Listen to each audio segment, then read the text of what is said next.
Cliff Stamp has died over the weekend. We learned that he passed away from Kylie Harris over on the Cliff Stamp forums over this past weekend. Currently at this time, no one's sure how, but we just know that his Facebook is gone. Kylie Harris was a good friend of his. They were fairly close, and he tells us that he's passed away. So wow, that's a lot to take in. It's also probably a damn shame that some of you don't even know who Cliff Stamp is and kind of what he's done for the knife community. Now, for Cliff, love him or hate him, Cliff was very influential with deeper conversation about knife performance, more advanced discussion. And Cliff wasn't the most elegant at getting his point across without ruffling people's feathers. We can all probably agree on that. But at the same time, it's guys like Cliff that make knives you can talk deeper about them because of him, and that even if you don't agree with him, he gets you thinking about stuff in a way that maybe you weren't thinking about before. His influence is everywhere you could look, because really the reason why we even care and have deeper conversations about knives is because of guys like Cliff Stamp. So he'll be deeply missed. People like him are the people that get us all to think more critically about things. For most people, a knife is just a knife. You go buy them at the store, it's a trinket, it cuts stuff, it goes dull, you throw it away, or you use a pull-through sharpener to get it cutting again.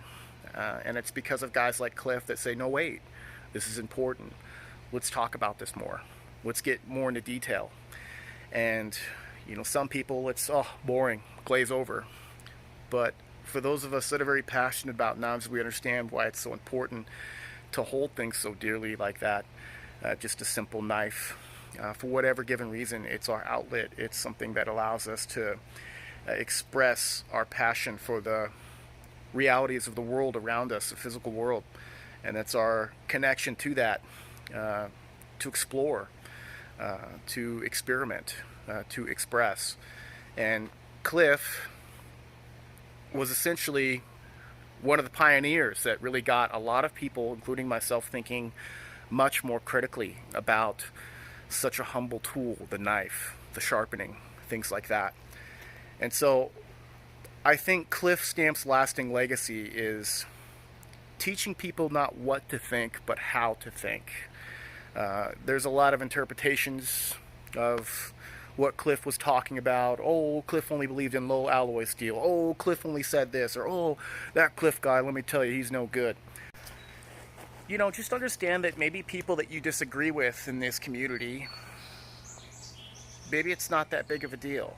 Maybe if you had the perspective to understand that in 70 to 80 years, everybody existing right now that was watching this video when it came out is pretty much going to be dead. And that a whole new wave of people are going to be around.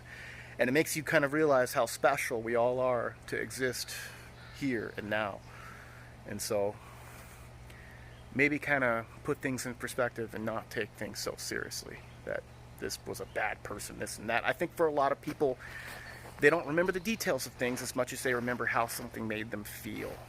And I ask people to maybe question some of their feelings and maybe just do your own research, do some of your own reading, and discover for yourself who you think this person was and what their lasting legacy was. Now, as far as some influence things that Cliff has left behind, if you have a knife and Maximet in your pocket, you can thank Cliff Stamp for that, because Sal Glesser at Spyderco had asked, hey, what kind of steel do you think would be interesting to Cliff Stamp? And Cliff said, hey, if you're going to use some of these high alloy steels, why don't you use this Maximet stuff in passing? And Spyderco did. And they pursued that. Great steel. Fantastic. Essentially the hardest steel you're going to get in a production knife with that much carbide volume. 22-23% carbide volume. 70 Rockwell. 67 and 70 Rockwell. Wow. Where are you going to get that? You know? So, and it's not just there. That's not the only achievement. There's plenty. There's plenty of things that he had done. And just really the biggest is just getting people thinking deeper. Getting people to question things. Think for yourself. Think critically. Don't just get all your information from the fire hose, from just person who's telling you everything you need to think. Think for yourself. Yeah. But at the same time, Cliff had the mind of a true scientist. He was a man on a path of just seeking the most truth.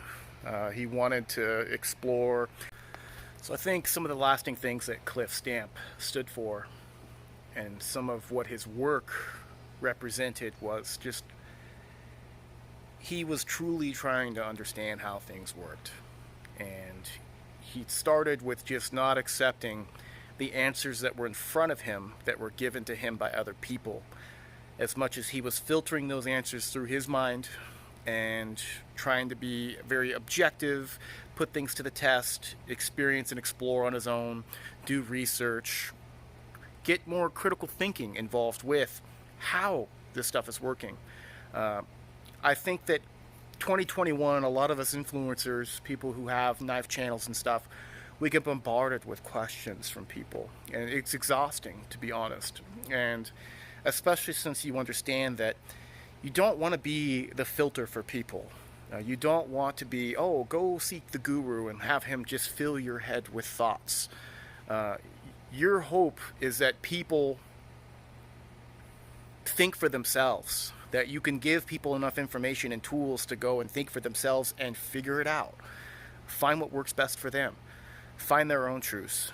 And I think with Cliff, that's probably some of the brilliance of Cliff Stamp, is that for Cliff, that's basically how he operated as a true scientist, as somebody exploring this world.